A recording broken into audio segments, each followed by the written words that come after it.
এইটো 2025-26 বৰ্ষৰ যিটো আমাৰ সাংসদ এলেকা উন্নয়ন পুঁজি আছিলে, এই উন্নয়ন পুঁজিৰ পৰা আমাৰ বিশাল সমষ্টিৰ সন্মানীয় বিধায়ক প্ৰমোদ বৰঠাকুৰ ডাঙৰীয়াক মই অৱগত কৰিছিলোঁ যে এইবাৰ যিহেতু নিৰ্বাচন আছে, নিৰ্বাচনৰ কাৰণে সাংসদ পুঁজি সম্পূৰ্ণ পইচা বিধায়কৰ তত্ত্বাৱধানত খৰচ কৰা হ'ব।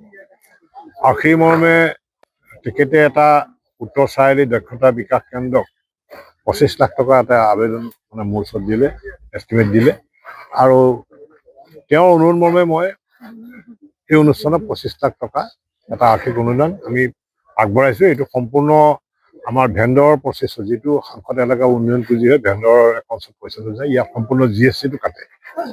গতিকে আজি এই অনুষ্ঠানটোত আমি আধাৰশিলা কৰিলোঁ আৰু সৰুকৈ এখন ৰাজহুৱা সভা হ'ল। মই ভাবোঁ যে বিশ্বনাথ চাৰিআলি উত্তৰ পাৰৰ অঞ্চলৰ ইয়াত বিভিন্ন সামাজিক অনুষ্ঠান আছে, ইয়াত বহুত অনুষ্ঠান হৈ থাকে, যে এই অনুষ্ঠানটি যদি হয় তেতিয়াহ'লে ইয়াত এটা ডাঙৰ দীৰ্ঘদিনীয়া এটা অভাৱ।